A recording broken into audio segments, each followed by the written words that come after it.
Hello there, I'm Tony Gale and you are listening to We Are West Ham podcast.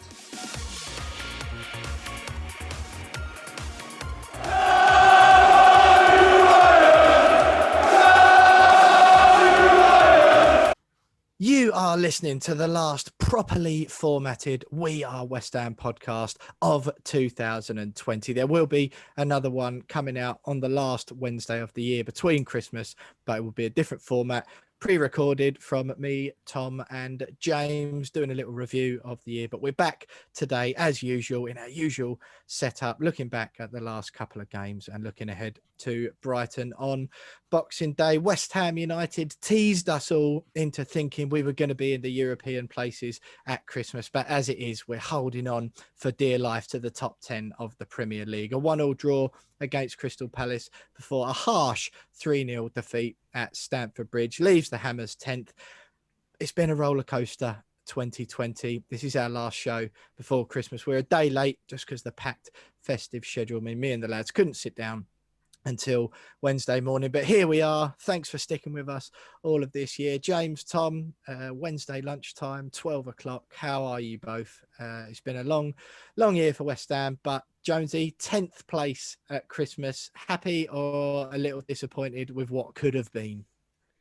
I think you got to be happy, ain't you, mate? Well, I haven't. You know me. Well, true. Yeah, true. I think we've got to be relatively pleased with how this season started, and particularly after that Newcastle game back in September. None of us expected us to be sitting 10th at this stage. So it's been a good start to the season. It's just whether we can take this into the new year and pick up some good results over the busy festive period and get some momentum behind us. But I think generally relatively pleased going to Christmas.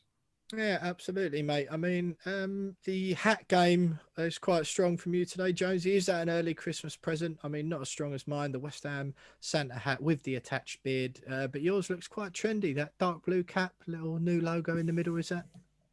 No, I've had this for a while. It's actually a gift from my brother. He loves his hats. Gift from my brother ages and ages ago. But this morning, given I've not been able to get to the barbers because I did plan to go this week, but obviously now tier 4, so the barbers are shut. And I took one look in the mirror after the shower and went, "It's a hat day, definitely a hat day." So, and I actually forgot that we were doing this at the time. So perhaps I would have done my hair had I remembered at the time that we were going to be recording. Or dug out a Santa hat. Or dug out a Santa hat, but it's what it is. No, I appreciate it. It's quite, it does the trick. Yeah, I like it, mate. Very stylish. Tom, you obviously haven't got a mirror, in your house to look at and go, because this is definitely a hat day for you. Unfortunately, you haven't got a hat. How are you, mate? And how are you feeling? West Ham, 10th at Christmas. Could be better by the turn of the new year with a game against Brighton coming up. All good, mate. As always, pleasure to be on with you, lads. But yeah, like Jonesy, I've been done by the barbers here. I've been absolutely had, and staying at my missus with very limited headgear means that I had no choice but to wear it all out, including this dross beard.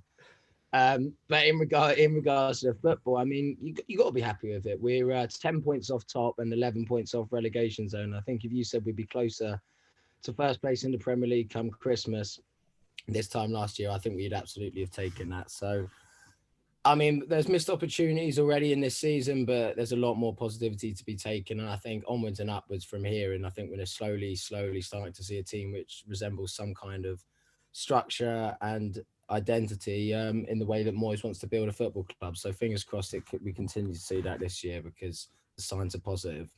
Yeah, absolutely, mate.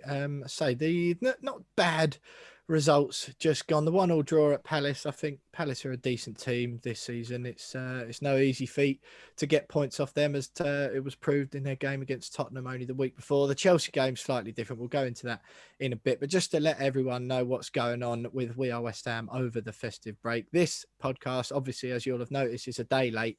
But it will be out and with you. We are releasing a usual podcast between Christmas and New Year, as I've already mentioned, but it's not in the usual format. It's just a generic pre-recorded review of 2020, which me and the lads have already recorded for you all at home. So it'll go out on the usual day, but it will not be in the usual format, just to give us all a chance to have a festive break and enjoy all the variety of things we can do in tier 4, like lay on our beds and stare at the ceiling. So don't worry, you won't go without next Wednesday. There will be a We Are West Ham podcast out as usual. Bit of housekeeping for what's coming up on the show today. Do follow us on Twitter at @WeAre_West Ham. We're going to be running a New Year competition in the coming days. We're giving away another huge prize, so do follow us on Twitter for that. Subscribe to the YouTube channel as well. Go down to the description. There's a link to our YouTube channel in the description to this podcast. So scroll down now. You can check out my Santa hat, Jonesy's stylish new cap, and Tom Edwards' I don't know what Tom Edwards is, but you can check out all of those on YouTube. James has been doing some hard work in the last couple of weeks to jazz up the channel a bit. You can watch all of our interviews with our big ex-player guests that we've had in 2020 on there. So head over if you fancy it. Do leave us a review. As it's Christmas, that would be a nice thing to do, wouldn't it? Say some nice words to us on your chosen podcast platform. Like, rate, subscribe, tell all your friends about it, etc., etc. You know the drill. But on today's show, we've got the Crystal Palace and Chelsea reaction coming up. We'll discuss whether that 1 point from 2 games is a good one or is it not. Obviously a little bit disappointing. The Chelsea result, I think, flattered them for sure. We'll cover the Betway charity bets as usual. Our last session for 2020. We've got a couple of games to look ahead to. The opposition, we've got Tom Murphy coming on to discuss the Brighton game.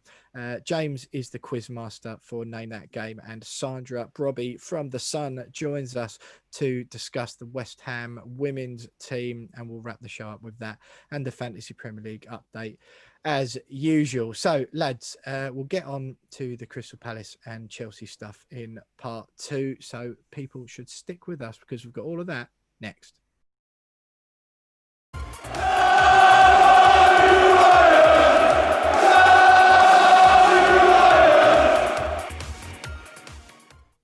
So you are listening to the We Are West Ham podcast. West Ham have made a signing as well, would you believe it? As always, such is the trademark of David Gold, David Sullivan and Karen Brady at the London Stadium. We're getting ahead of the market. Frederick Alves signed from Silkeborg, a Danish side, a young centre-back, 21 years of age, likely to get some game time with the under-23s at first. He said, as he's come in, he's looking to learn from the senior defenders at the club. He's got a lot of respect. We're sort of semi-blessed with centre-backs. Obviously, the marquee signing of Craig Dawson in the summer, who I don't think has played a minute of Premier League action yet. Still sitting on the bench. Aaron Cresswell slotted in to that left centre-back role nicely in the 5 at the back system. But Jonesy, before we go on to the Palace and Chelsea stuff, pleased to see we've got that one through the door. I think it was touted a couple of months ago. As soon as the name popped up, I remember us talking about it maybe a couple of months ago and saying that it sounded like that deal might end up happening at some point. So yeah, it seems like it's weird seeing West Ham get business done before transfer window opens for once. Normally we'll wait until the back end of the window and then we start panic buying. So it looks like it could be a positive signing. But I, at the same time, how many times have we signed young, promising players and then they just go straight into the under-21s or the development squad and you just never see them again? They might have a cameo in an FA Cup third round game and then they just end up going on loan to some random club in Europe for 4 years before leaving and never been heard of again. I hope that's not the case with this guy because, you know, he said all the right things in his interview on the website. You know, he sounds like he's excited to be here and wants to learn, as you said, and if he can, it does seem like he might go straight into the first team, which is promising. But I don't know where. Well, I mean, there was no normally when they sign a youngster, it goes, he's going to join up with the. It didn't explicitly say that, did it? But it just went. He'd be joining up with the squad, so it sounds like he's going to be training with the first team, which I suppose is more promising than anything. But it's just whether he gets a game. I don't know whether there are any plans to send Dawson back to Watford. Potentially, given that, you know, there's just clearly no point of him actually being at the club. at all. Yeah, but there is, isn't there? I'm not being funny. Like if you only need one injury to a centre back. Diop didn't look much cop last week. He was still on the bench for that, wouldn't he? And you'd like, it is. I know what you mean. You It say does that, feel but like that then while it's not playing. You say that, but he's used a fullback as a centre back this season over Craig Dawson. So in Aaron Cresswell. So yeah, but that's part of the master plan. Also, though, the thing with Dawson is it means that we can't loan anyone else this season. So with the likelihood is we'll probably actually look to get rid of him to get someone else in on loan, apparently. So it makes more sense to send him back. That feels risky, he's only made the match day squad like 3 times.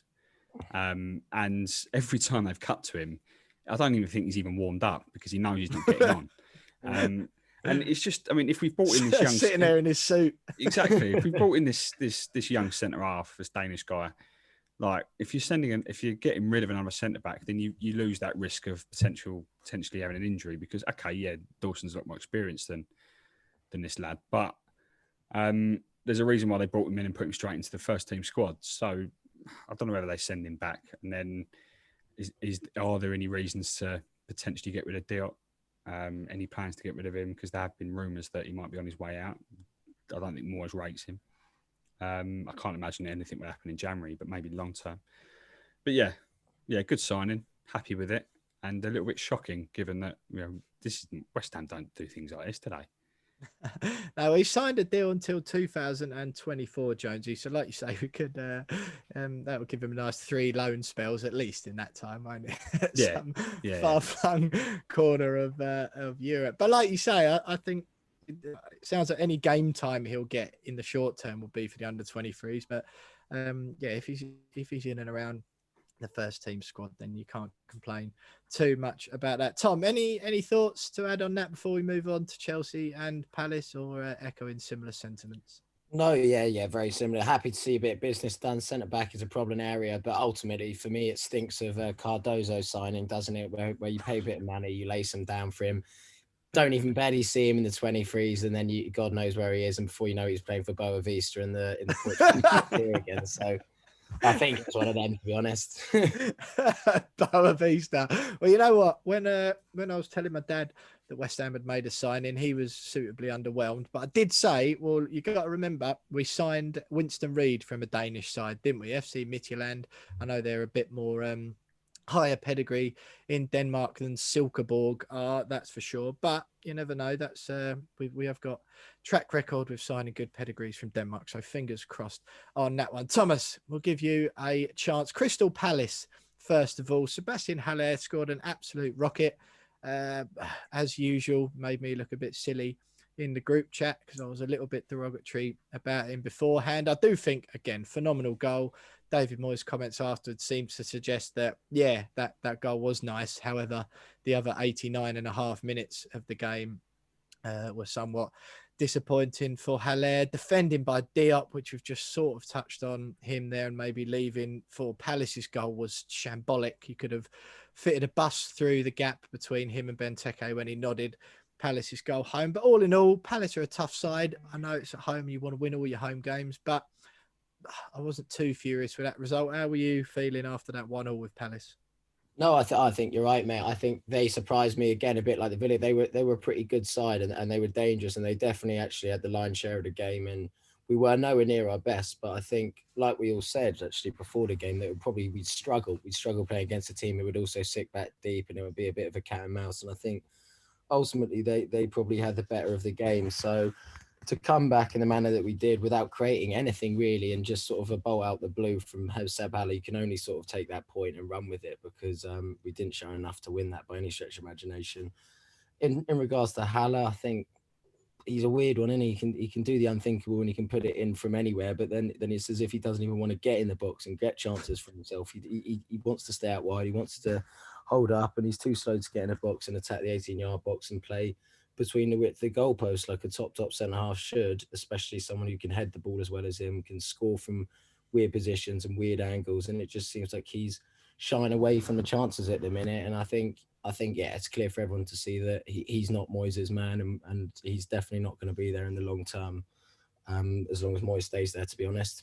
Yeah, more rumblings about Marko Arnautovic this week. I don't know if that's just come from, an old picture of him and Masuaku chatting on Instagram where he said that he'd come back to West Ham no problem. So that old picture surfaced a while ago, and it seems to be doing. The rumours seem to be doing sort of running around the West Ham Twitter sphere.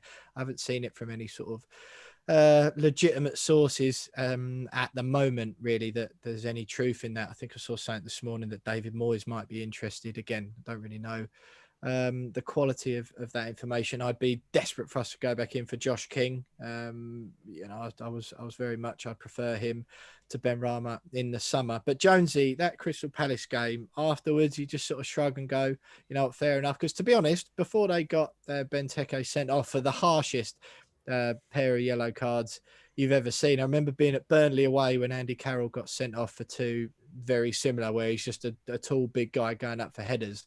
If I was on the other end of that and I was a Palace fan, I'd have been furious with the second yellow. But to be fair, I think that sort of did us a disservice, if anything, because Palace was still half going for the game, which was giving us a few opportunities to attack before then. But once that happened, they were like, no, hunker down, get the point, and it sort of killed the game, didn't it? Yeah, it was a very, very harsh red card. I think even David Moyes said after the game that he didn't think it was a red card, but it did probably hinder us in the last 20, 25 minutes, because they were leaving a few more gaps as they attacked a second goal, and we were beginning to get into the game a little bit. But at the same, I mean, this is the same story at the Chelsea game, which we'll get onto, but we just really failed to create anything worthwhile apart from Haller's goal, which he kind of got out of nothing because the cross was behind him.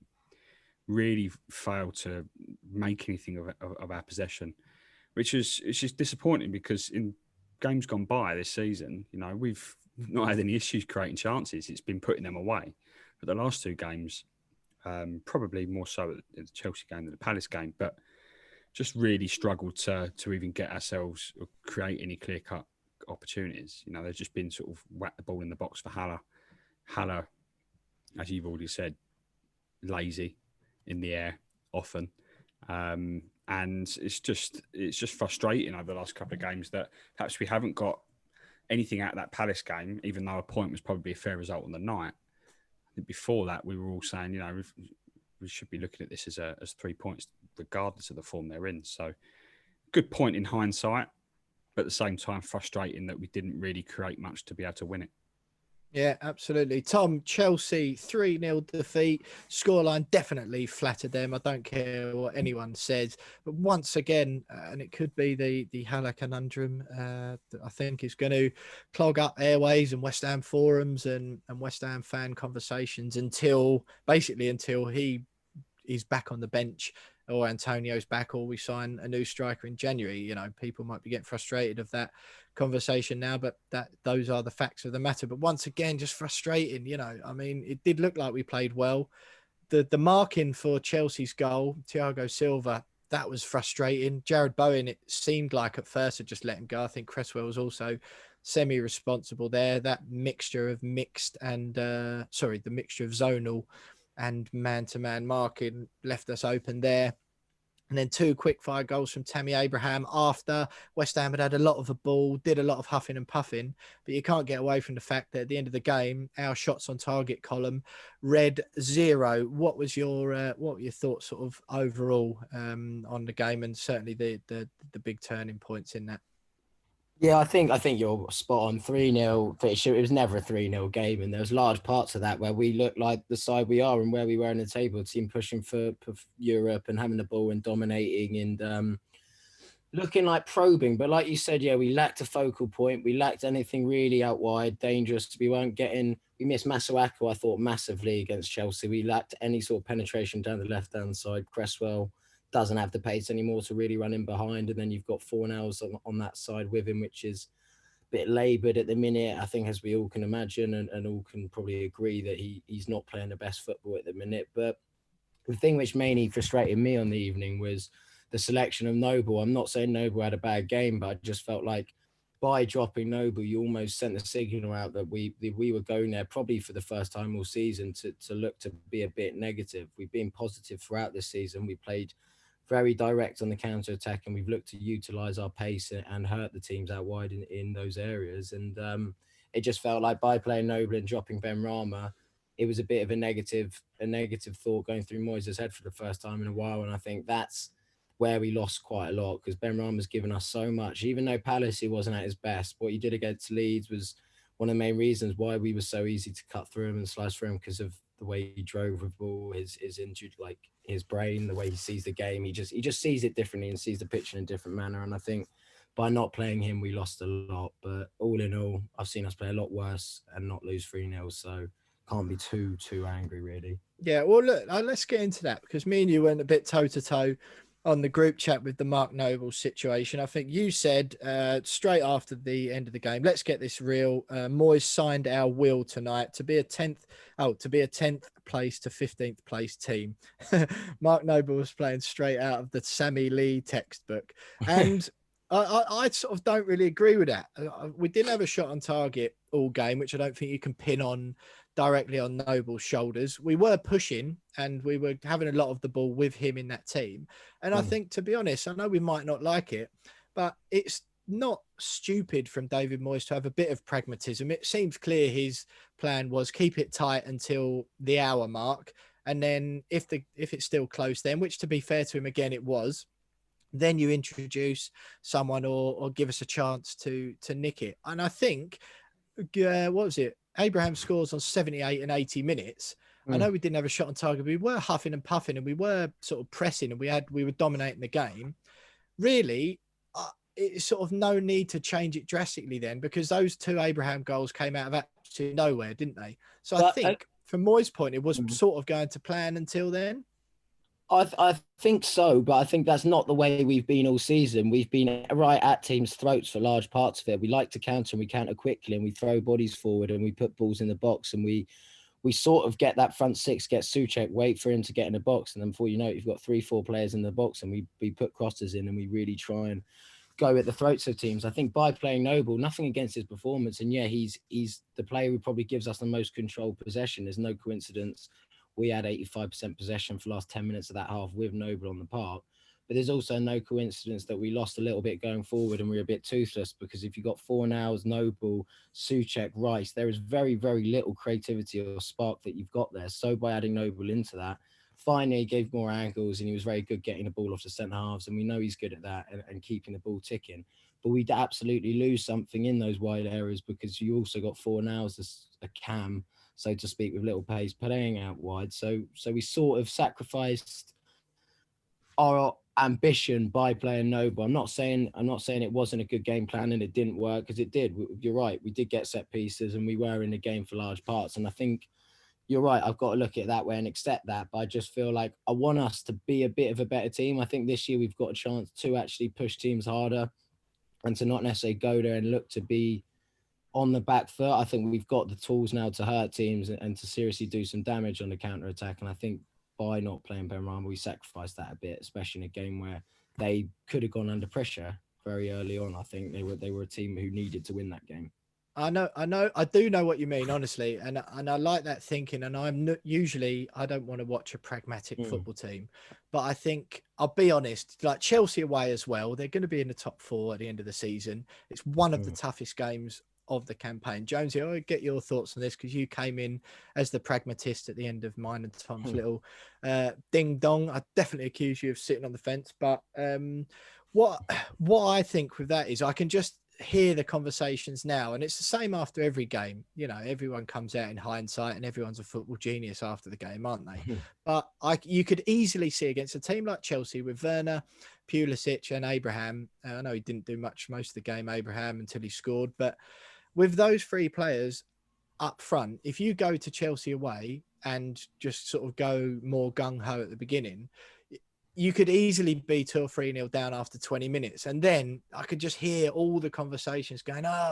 Moyes, why does he think he left us so exposed? Why did he think it was a good idea to go and attack a team who are themselves really good on the counter attack? You're playing into their hands. It's so naive, blah, blah, blah. Jonesy, where did you sort of, after it's processed a little bit more and a couple of days have gone past, where do you sit on that now? Because I just think it was unfortunate. It wasn't a 3-0 game. On another night, that plan could have seen it be 1-1, or if we had Antonio, we could have even won the game. I see both sides, and this isn't me sitting on a fence, mate. I think the key thing here is that, I get why he opted to play Noble. Completely understand why. My problem with it is that he didn't change it soon enough for me. He didn't look at it, particularly, I think, maybe 5 or 10 minutes into the second half when we started controlling the game a little bit more. We had a lot more of the ball. We were putting more balls into the box. I think that was when he needed to introduce Benrahma. I can't remember where he brought Benrahma on, but it was probably near 80th minute, I think. By then, it's 2-0, potentially 3-0, because they've scored 2 goals out of nothing. Chelsea were always more likely to score than we were when Noble was on the pitch, regardless of how pragmatic David Moyes was trying to be. And I think he needed to inject a little bit of creativity with Benrahma sooner. And I think maybe we'd have had a chance to maybe get back into the game before it went 2-0, before it went 3-0, because that was our problem on the night, is that we just had no one there. Jared Bowen was working so hard, but Fornals was missing again. I think he barely touched the ball. And Noble wasn't going to do much playing sort of in front of Rice and Souček. He's just not going to do anything at all. Yeah, but be a safe pair of hands in midfield, but that's about it. And Haller was isolated up top again. So you needed someone like Benrahma on the pitch to make something happen, because the others just weren't doing it, or just, they weren't having a good night. That was my problem with it. He just didn't make, and this has been Moyes' problem for ages, is that he doesn't make substitutions quick enough for me. And I know a lot more fans feel the same, is that he should have noticed sooner, we've got a chance to get back in the game. Let's add someone who can actually make something out of nothing. And he didn't do it. By the time he brought him on, we were 2-0, 3-0 down, and that was game over, really. So yeah, I can see both sides. That's kind of me sitting on the fence, but probably arguing for no more Noble, unfortunately.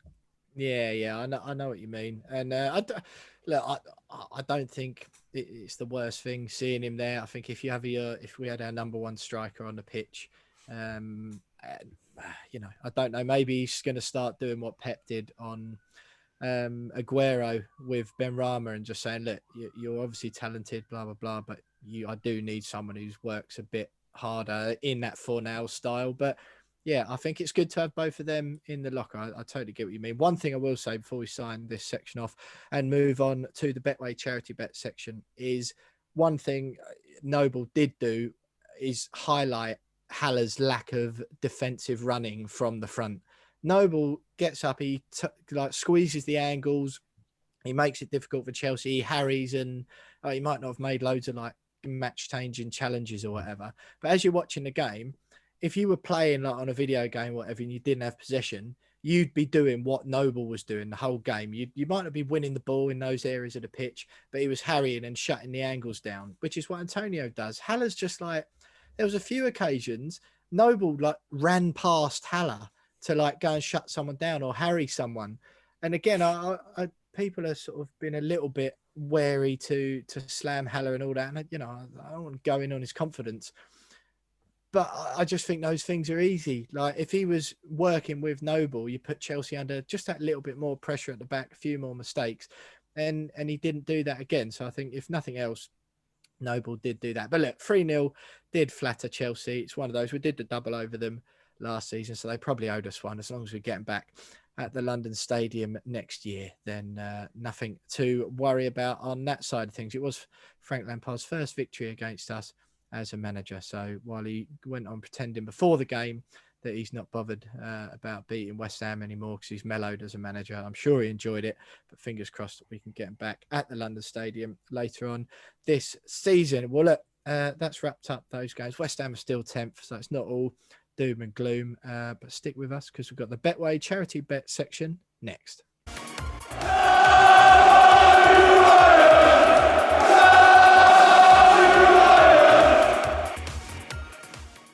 So you are still listening to the We Are West Ham podcast with me, Will Pugh, Tom Edwards and James Jones. It's the last proper format one of 2020. As we say, we will be coming into your... No, we won't be coming in your ears. I'm doing that again. Fucking no chance of my recording that. Jesus Christ.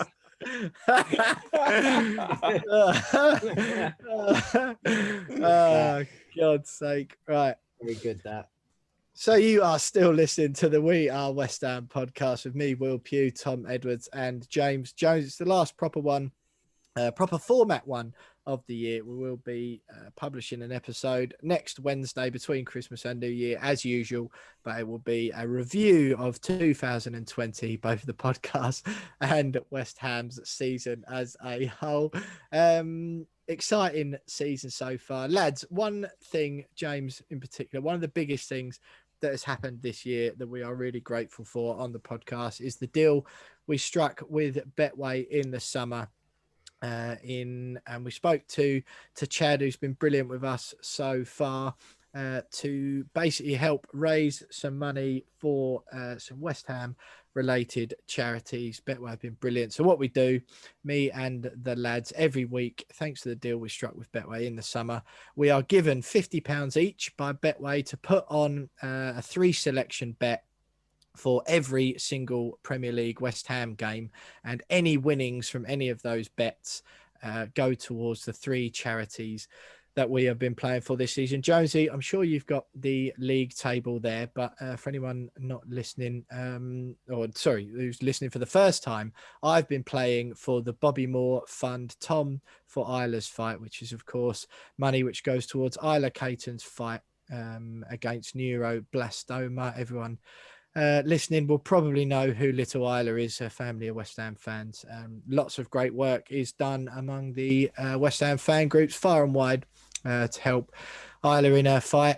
Jonesy is playing for the DT38 Dylan Tombides Foundation. Dylan Tombides, of course, former West Ham youth star who unfortunately tragically died very young from testicular cancer. We had Tony Carr on earlier this season, giving some touching words about Dylan, and in his last few days when he unfortunately sadly lost that battle. Josie's been speaking to Tracy, Dylan's mum, regularly. I've been speaking to Nikki, Isla's mum, and the guys at the Bobby Moore Fund, they're all really grateful for the money we've been able to raise so far this season. We're hoping, of course, to keep on going. The biggest win so far was my whopper Angelo Ogbonna scoring against Aston Villa. West Ham to win, and both teams to score, which netted a cool £1,250 for the Bobby Moore Fund. And Betway agreed at the beginning of the season to double all of our winnings for the year at the end of the season. So brilliant stuff from them. So we do want to take this opportunity to say thanks so much to Betway and to Chad in particular for their work and enabling us to do this season. Jonesy, have you got the league table there at the moment, the amount of money we've all raised? Because it is a brilliant thing we've been able to do with the help of Betway this season. Yeah, I've got it in front of me now. And Will, you've won two bets with a grand total of 1,310 for the Bobby Moore Fund. And Tom and I have both won one each. Tom with 260 quid for Isla so far. And I've got £147.50 for the DT38 Dylan Tombides Foundation. So nice amount of money when you take into account Betway matching at the end of the season. But I think there's plenty more money to be won for charity in the second half of the season, I'm sure. We've over the last couple of weeks we've gone a lot more bolder with our bets, haven't we? Some of the odds have been pretty mad. I think we had an 80-1 shot last week, 66-1. But I'm sure definitely think there's another one, at least one more big one to come in. I'm sure. So yeah, looking forward to raising some more money, hopefully. Yeah, absolutely, mate. Yeah, so last week, Tom, I think you had the 80-1 shot, which was West Ham to win under 2.5 goals and Declan Rice to score any time. When that goal goes in at the beginning, obviously ruled out to be offside, which is a little bit frustrating because I was like, you're looking along the line. Have you managed to be offside there? But tucked it in from a tight angle. And you thought, happy days, here we go. But it wasn't to be, unfortunately. The goal ruled out. So last week I had both teams to score, which didn't come in, of course. Sebastian Haller to score last and less than 9.5 corners. The less than 9.5 corners did come in. Haller did not score last, first, or in the middle, unfortunately. And both teams, of course, did not score. Tom, you had West Ham to win under 2.5, Rice to score any time, as I've just said. And Jonesy had 1-1, Benrahma to score over 8.5 corners. So, yeah, a little bit further away from us last week. I just needed Sebastian Haller to nod one in the closing stages, and mine would have come in. But no such luck. But we move on, and we look forward. And Brighton coming up on we're not playing on Boxing Day anymore, are we? That's been shifted to the 27th, I believe, isn't it? So yeah, our quest for a Boxing Day game, certainly a home Boxing Day game, goes on for one more year at West Ham United. But the Brighton bets looking ahead to this weekend it's West Ham for me, this is West Ham to win, Souček and Haller to score, and more than 4.5 corners. I just fancy that double. The odds, as ever, from Chad will come in the next couple of days, and listeners to the We Are West Ham podcast and all West Ham fans are able to go on to the Betway website or app in the days before the game under the pre-built bet selection. You can scroll down there and find the We Are West Ham selection, so you can back these for real if you like the sound of what me and the boys have backed each week. So mine for Brighton, West Ham to win, Thomas Souček and Sebastian Haller to score, and more than 4.5 corners. Tom Edwards, you have gone for both teams to score, West Ham to win, and Pablo Fornals to score. Thinking behind that, if bearing in mind Pablo Fornals might even start, which we will cover in the West Ham Twitter poll later on. Mainly because I feel like he's one of them players who, when the going gets tough, he tends to turn up and tends to give performance to remind a manager. And I think whether that's from the start, from the bench, I think he'll come on. He's just that sort of rat. He doesn't really go away, does he? So I think he might plague a few West Ham fans' Christmases who want him dropped and nick a goal. But just on that as well, I'd like to say good luck to Isla this week and their family, because she's about to have a week of scans. She's got bone marrow blood tests and all scans at Great Ormond Street Hospital this week ahead of Christmas, just to make sure and have a checkup. And it's one of the hardest weeks for the family. I know that for a fact. So just good luck to all of them, and Merry Christmas. I'm sure they will get through it. Absolutely, mate. Yeah, lovely words, and definitely a Merry Christmas to Isla and all West Ham fans everywhere from us at the We Are West Ham podcast. I'm sure plenty of fans have been sending in their messages, which is lovely to see. Jonesy, your selection for this week, please. So I was a little bit inspired by your selection, Will, by picking 2 goal scorers. So I've gone big as well with 2 goal scorers. I've gone West Ham to win, Bowen and Benrahma to score. And over 2.5 goals.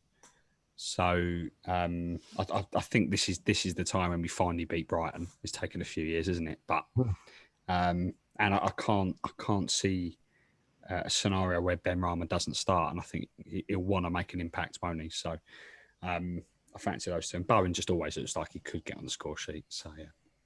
Yeah, absolutely, mate. Well, look, fingers crossed. I say thanks very much to Betway and to Chad for their work with us this season. It's been a great addition to the podcast, that's for sure. And yeah, fingers crossed we can keep that money rolling in past Christmas this year. So that's that for the Betway charity bet selection for 2020. Me and the lads will be making our selections for the Southampton game as well. So like I say, if you want back if you will be able to do that for the Brighton and the Southampton game, just head on over to the Betway website or app and scroll down in the pre-built bets selection. That's that for this year. Stay with us because we've got the Brighton opposition view coming up next.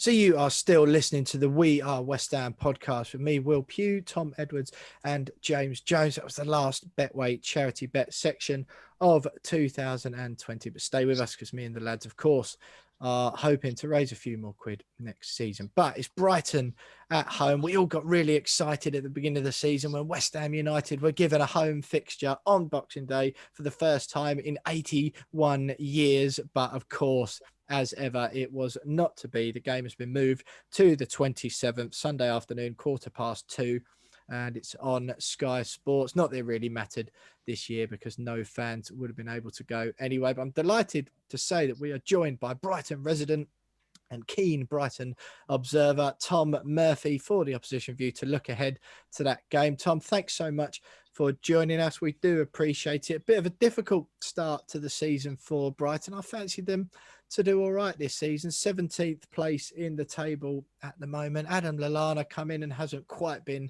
the revelation that certainly I was expecting him to be. Just 2 points off of the relegation zone. But there doesn't seem to be too many people ringing the bells of doom as far as the Seagulls are concerned. How are you feeling about their fate at the moment? Are you worried, or do you think it'll be all right with Potter at the wheel? I think there has to be some sort of worry when we're not taking points off any of the teams around us. Like we've drawn with Sheffield United, Fulham, and West Brom, and have only won 2 games. It's just the style of football we're playing is good, the Potter ball as they call it, but we're not really scoring the goals at the end of it. We're creating chances, but none of our front four are really putting them away, including Danny Welbeck, who seems to prefer to put it wide or hit it against a defender rather than in the back of the net most of the time, or just fall over. As is his trademark. Yeah, exactly. Yeah, he's not quite the Arsenal or Man United player that he used to be. Absolutely. What? How did you feel about that signing? Because I remember thinking it didn't feel very Brighton. That I thought that's peculiar. I don't really rate him anyway. Bought him in from Watford. He didn't exactly, set the world on fire at Watford. And what did you make of that at the beginning? I think he's got. Is it 1 goal he scored so far? But were you excited when he come in, or do you think, nah, that's pretty underwhelming? I mean, it seems to be we were trying to get a bit more like experience in, like we got Lallana in ex-England, we got Welbeck in maybe to add a bit more experience, because that's maybe what the squad was lacking, was people with the know-how who've been a bit higher up the table and knew how to win matches.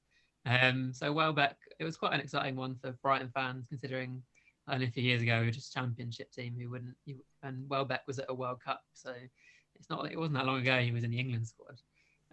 But yeah, it was. We were quite excited because just have another striker, but he needs to put away more chances than he's getting he's putting away at the moment, I think.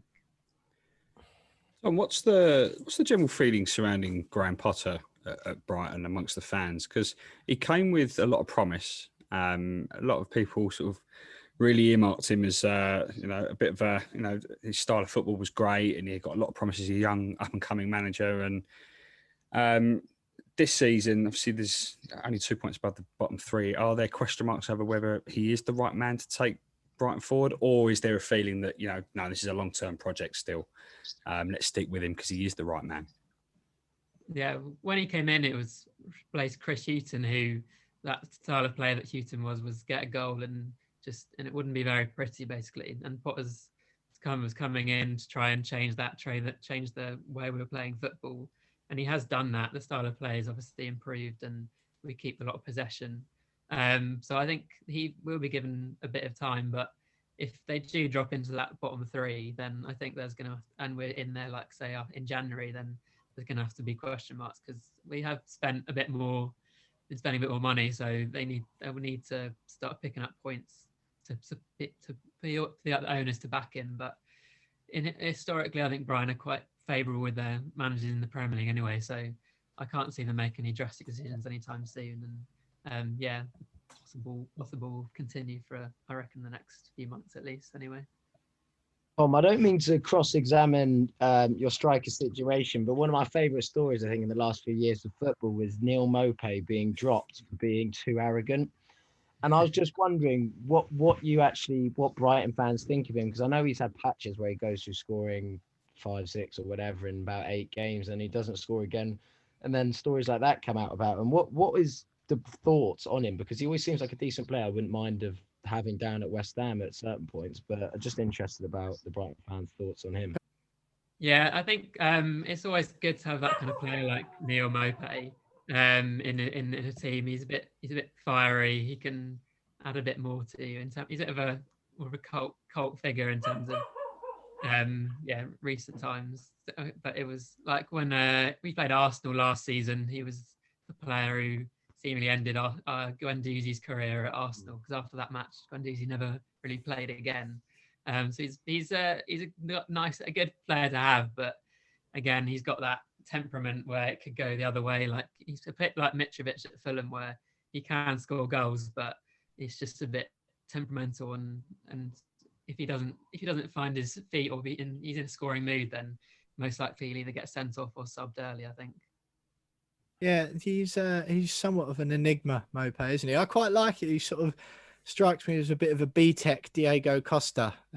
Just sort of like a little bit aggro. No one particularly likes playing against him as such. But yeah, he's one of those where you look at it and you think, yeah, I wouldn't mind having someone like that in my team, because he's just a bit of needle and gets into defenders and all that sort of thing. But like you say, it's getting to that stage, isn't it, now with him, where the actual record and the actual stats don't really outweigh the annoying disciplinary bits. It's like, if you're Diego Costa, you can afford to go around upsetting literally everyone and walking around like you're the Don, because he was smashing the ball in the net on average once a game.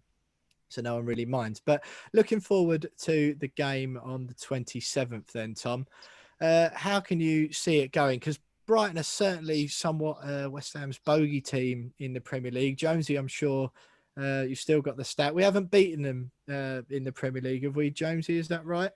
No, it's three draws, 3 defeats, I believe. Yeah, 3 draws, 3 defeats.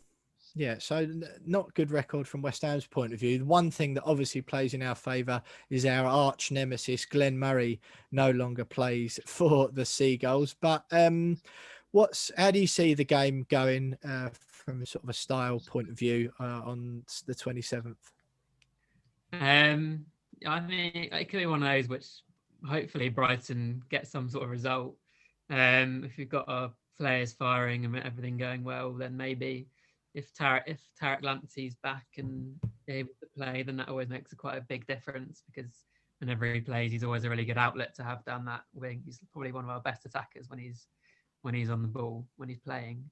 But yeah, we haven't really got if we've got our chances are taken and we can try and not concede stupid goals like we have been quite a lot, and Lewis Dunk gets in the way of more shots and doesn't deflect them in like he usually does, then we might be all right. But yeah, hopefully the trend continues and we take points off you, and it's not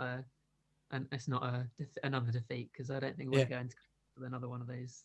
No, absolutely. Well, Tom, look, just before we let you go, give us a quick score prediction for West Ham, Brighton, London Stadium, 27th of December, 2:15 kickoff.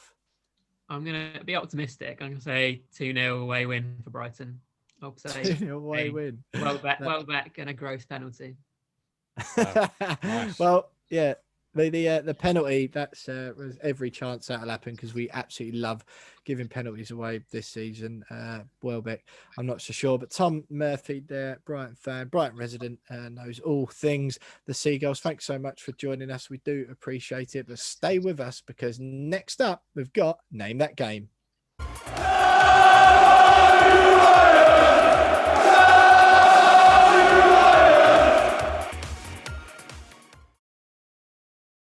So Tom Murphy, big Brighton fan there, joining us to look ahead to the game on the 27th of December against the Seagulls at London Stadium. Tom going for a 2-0 win. Just quickly, lads, score predictions for Brighton. Jonesy, you go first. I'm going to go 2-0 West Ham. 2-0 to West Ham. Actually, no, because that goes against... Hang on a minute. Is this allowed? That goes against my Betway bet. Because I got over 2.5 goals, so I'll go 3. I'll go 3-1.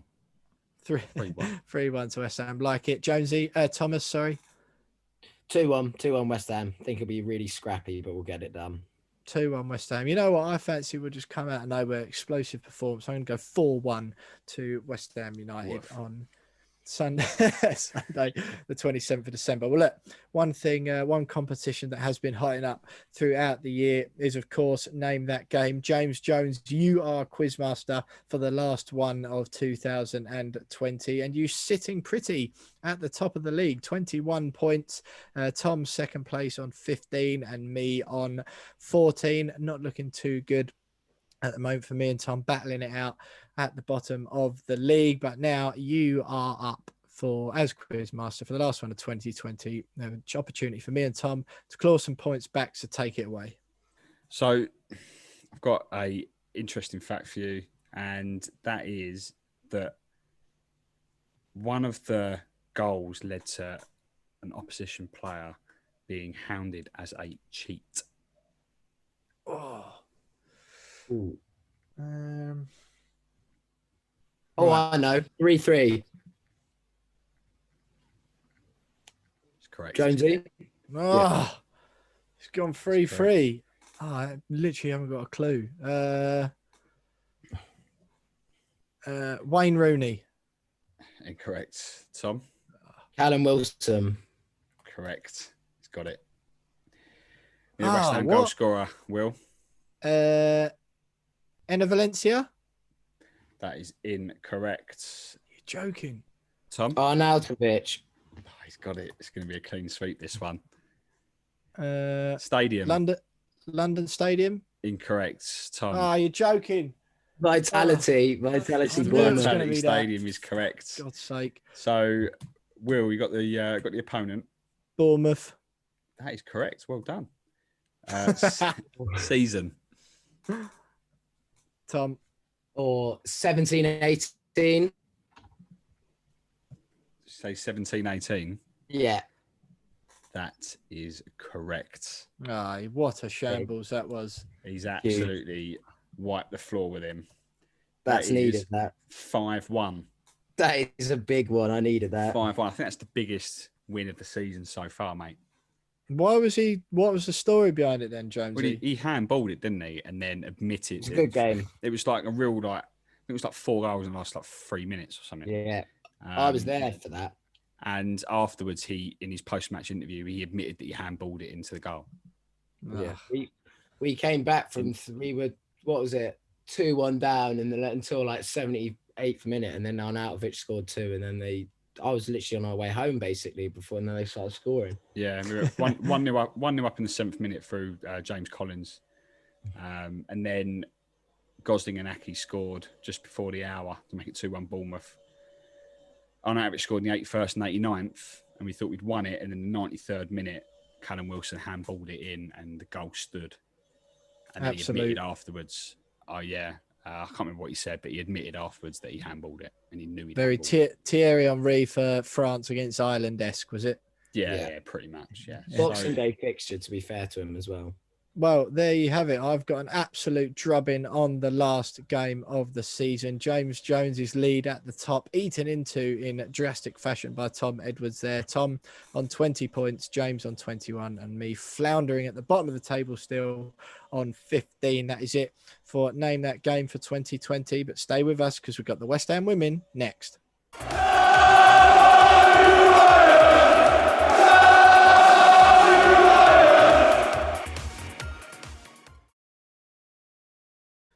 So you are still listening to the We Are West Ham podcast, the last proper format one of 2020 as we bring in Christmas with West Ham still 10th in the table, and West Ham's women are also 10th in the table. Not quite as much of an achievement as it is for the men's, as there's only 12 teams in the WSL, but last weekend's game against Aston Villa was cancelled because of a coronavirus outbreak at Chadwell Heath, which also saw a couple of West Ham's male youth team squads games get cancelled as well. So the Aston Villa game is going to be rearranged for next year. But I'm delighted to say that joining us is sports journalist and WSL expert from The Sun, Sandra Brobby. Sandra, thanks so much for joining us. It's wonderful to have you with us. First things first, after an excellent result against Bristol City, West Ham were hoping to carry on some of that momentum into a game against fellow relegation struggle at Aston Villa, but that was cancelled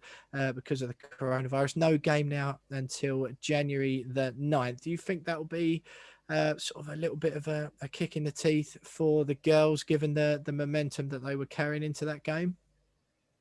Possibly. I think they would have been keen to play and to keep going because they kind of like picked up some form. And I mean, the last game I saw with them was at Chelsea, which they lost 3-2, but I personally thought they gave a really good account of themselves in spells of that game. Even though obviously Chelsea have got a lot of quality up top with Bethany England and Sam Kerr in really good form. But West Ham came to that game with under Billy Stewart as interim manager, and the way they started was, lots of quick passing, quite positive. And I mean, they could have easily come away with a draw from that if Rachel Daly hadn't have had a shot blocked by Anne-Catherine Berger in the first half, because I mean they did give a good account of themselves for spells, but I think they would have been gutted to not have gone up against Aston Villa before Christmas. I think they would have wanted that clash, I think, because I think they would have felt very confident of getting the 3 points. Yeah, absolutely. And to be honest, there's been the performances since West Ham and Matt Beard parted company have seemed to have improved. So obviously a good decision on that side of things. A quarter final of the Conti Cup coming up, the League Cup that is, in the new year against Durham. Again, another winnable game, and you're looking at a potential semi-final, which would be good. But West Ham on 7 points, 5 points off of the relegation zone. Just the one team relegated from the WSL, Bristol City, who they beat a couple of weeks ago convincingly on 2 points. So it seems like the girls will be safe from relegation, and a result against Aston Villa will put them on 10 points and plunge them back into that sort of middle bunch of teams which is what they were targeting before the season started. On the Matt Beard side of things, a couple of weeks ago, a story of yours that I read in the Sun newspaper was saying that West Ham are moments away from appointing Wales coach Jane Ludlow as their new manager. It seemed like one that made sense, very detailed, very experienced, detailed CV. Jack Collison was in the running, it seemed, as well, but that was poo-pooed. What's happened on that side of things? So it's all gone a bit quiet. It has. I mean, the club, I went to the club to ask them what's going on. They just said we're still doing interviews, but it has just gone very quiet on that front. I mean, Jane Ludlow, she, like you say, she's bringing so much experience with her. Obviously she managed Reading when they were in what was called WSL2, now the Women's Championship, and she was really good there. Helping them to finish third in the table, and at Wales, obviously cultivating the careers of 3 very good players who play for Wales and Reading. That's Jess Fishlock, Natasha Harding, and Angarad James. So, I mean, yeah, it's gone a bit quiet with them on the management front. They, wouldn't say anything to me at all. They just said, "Oh, we're still interviewing." But yeah, and then I saw the rumours about Jack experience with West Ham youth, but then also with Atlanta FC in the MLS. But I'd imagine. I mean, Jane Ludlow has got to be a strong contender. There was also talk of Carla Ward, but she just brushed that off. So Jane Ludlow would be a good one, I think. But then also Billy Stewart, I think, from what I saw, again, as I said, that Chelsea game, the way they played, they were, it was just very positive, very entertaining to watch, fast-paced, counter-attacking football. And from what, my view anyway, he seems to be doing an all right job. Although it's like 2 games, wait and see. But I'd be surprised if he's not throwing his hat into the ring for the role as well. Well, just quickly before James dives in, just put you on the spot. If you were in charge, you were making that pick. Who would you still push for, Jane Ludlow, or would you give Billy Stewart a crack, because he has done well and the girls seem to have picked up their performances since he's left? Oh, I don't know. I'd toss of the. I mean, obviously, it's a hard one. I don't know, actually. I mean, Jane Ludlow's got such a brilliant CV, all that international experience, helping Wales to rise up the rankings in terms of women's game internationally. I'm not sure. I'm sorry, I'm going to have to sit on the fence. I know it's not ideal. We'll let you off. Simon, but, go on. No, you go ahead. No, I was going to say, I mean, let's say that they get whoever they pick, say they get the managerial decision right. Yeah. Where do you see West Ham going? Sort of not so much the short term future, but long term. They've been in the WSL now for a few years, reached an FA Cup final a couple of years ago, attracting some relatively big names as well. The likes of Rachel Daly's at the club, Adriana Leon, just to name a couple. Kenza Dali as well. Some big names. Where do you see the club going? Do they have the potential to really start pushing higher up the table, or should they that should be the minimum expectation? Because I know the top 4, potentially top 5 is very difficult to beat and difficult to break in the WSL, but they should be aiming that high given the calibre of players they've already got at the club. Yeah, I mean, the season, 2018-19 season, they finished 7th, didn't they? So, you know, and who knows what would have happened last season if it wasn't curtailed by COVID in terms of where they would have finished. But you'd hope that they'd be up there.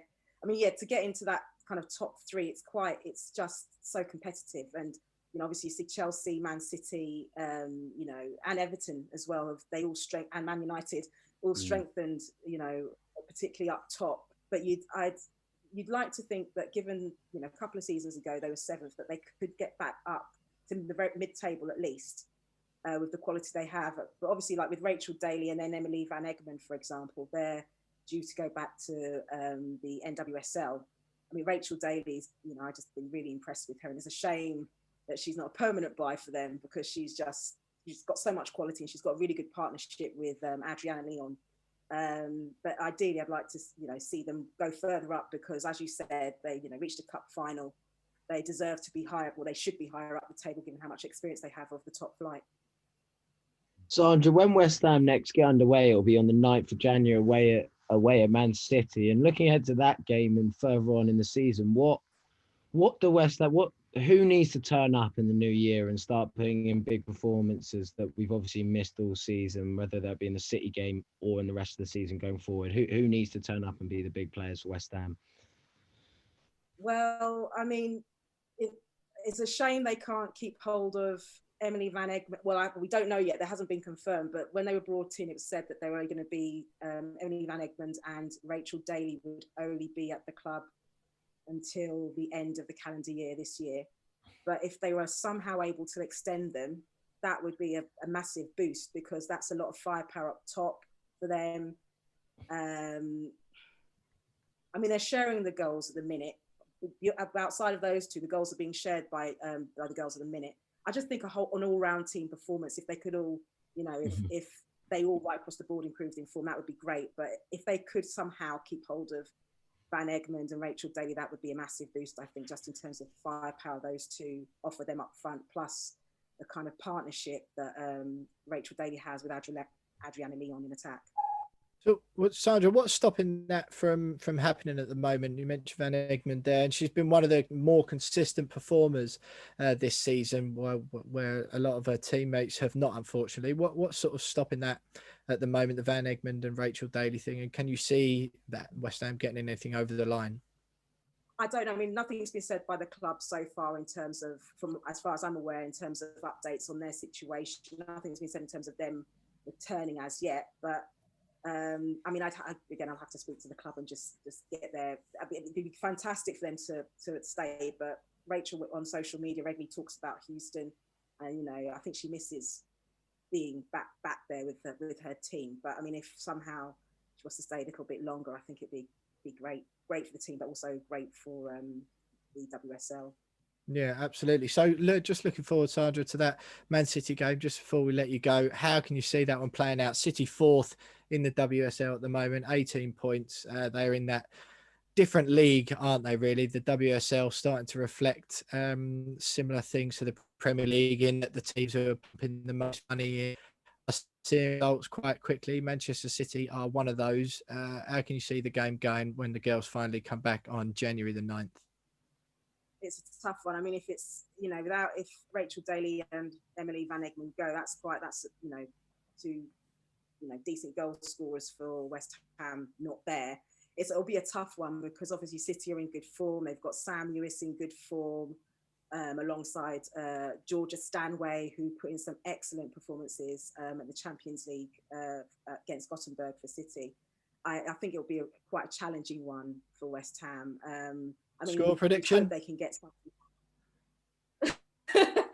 I mean, if they can get a draw, if they can get a draw from it, that would be great. But I can only see a City win. But if they can get a draw, that would be be great. It all depends. You never know. You never know. I think Ella German, who came on earlier in the season before the Arsenal game, predicted a 4-0 win to Arsenal, and that seemed conservative, and the girls end up losing 9-1. So yeah, fingers crossed they can they keep the scores down against City. But Sandra, thanks so much for joining us. Sandra Brobby there, sports journalist and WLSL expert from the Sun newspaper. That is our last West Ham women segment of the year. Unfortunate the game against Aston Villa was cancelled, because if they'd have won that, they might be sitting pretty mid-table in the WSL. But fingers crossed for when they come back for the next year, new manager, and the girls can push on to bigger and better things. So stay with us, because that's nearly it for today's show. But we'll wrap up with some final thoughts for the year from the boys and the Fantasy Premier League update.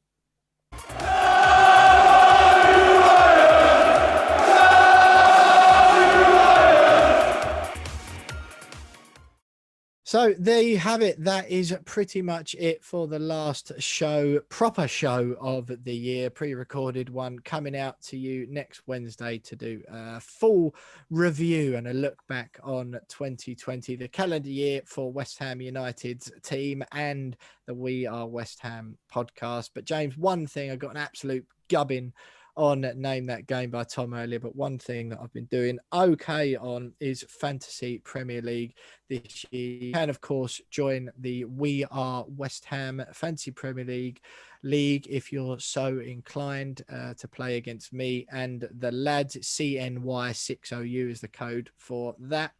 I got 68 points this week, putting me on 853 in total. Jonesy, you got 65 and put you on 747.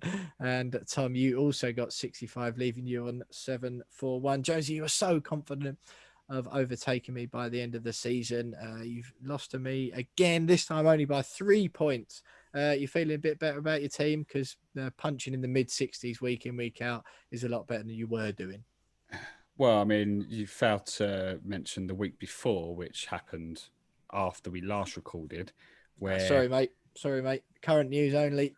where King Will Pugh got just a measly 40 points that game week, which, quite frankly, is pathetic. And I that week got. I'm just having a look at it now. What did I get? I got 60 points that week as well. So. Yeah, it's I've just closed the gap a little bit at the top, but a bit frustrated this week because I captained Salah, and if he comes off the bench and gets 2 and gets an assist, thought that's all right. Everyone else just terrible. It's like Son didn't do anything. So yeah, a little bit frustrated, but we go again.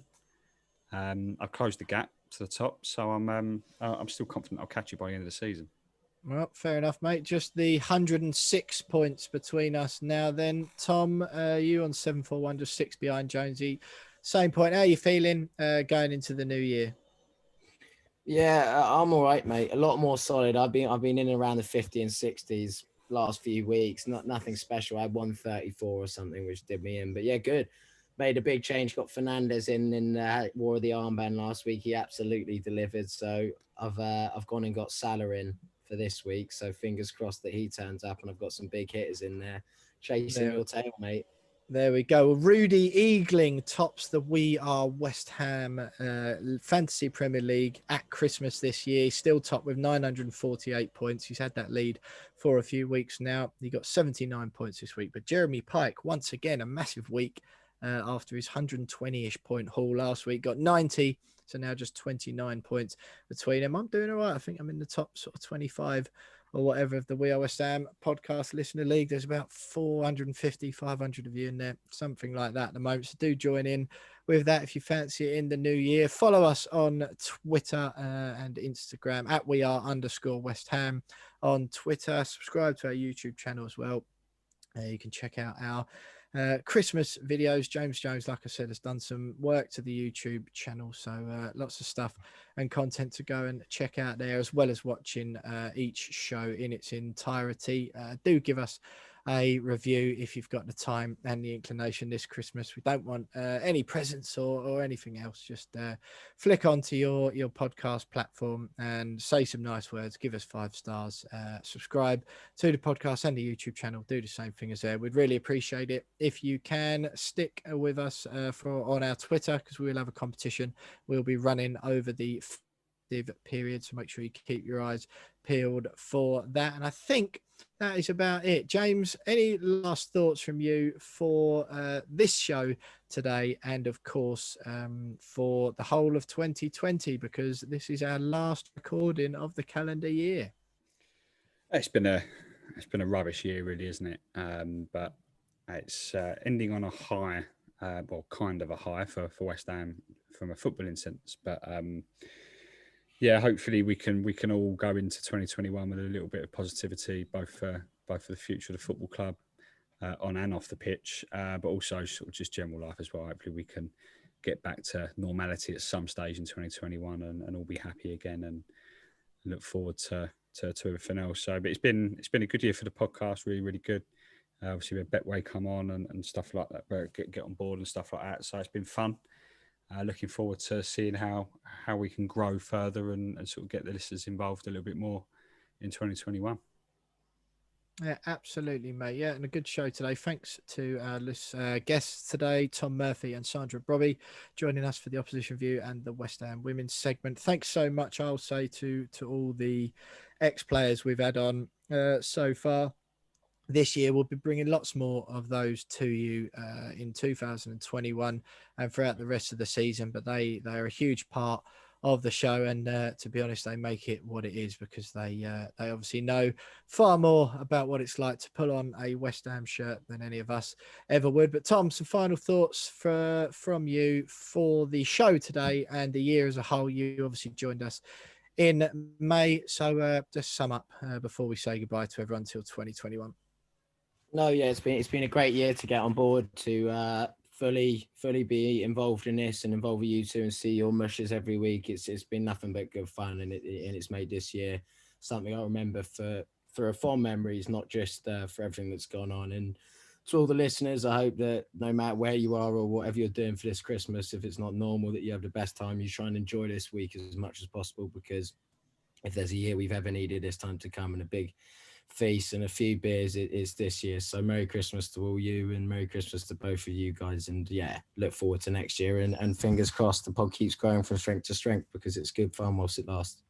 Absolutely, mate. Totally agree with you. Happy Christmas to you too, of course, as well. But the biggest of Merry Christmases and a Happy New Year to everyone who listens to the We Are West Ham podcast. We really do appreciate you lot tuning in, downloading the podcast every week. It does seem a little bit peculiar to me as the year goes on. It's something we really enjoy doing. But as I'm speaking to former West Ham players, I would have had to pinch myself as a youngster for me to be doing that. All the guests we've had on this year, it's absolutely brilliant. Some huge names in West Ham folklore, and for me to be doing that, and then thousands of people downloading and listening to what we have got to say every week is really quite something. So thank you so much to everyone who's been listening throughout 2020. We do hope you stay with us for 2021, more of the same, and hopefully some improvements to come for the podcast and for the football team next year. So that is it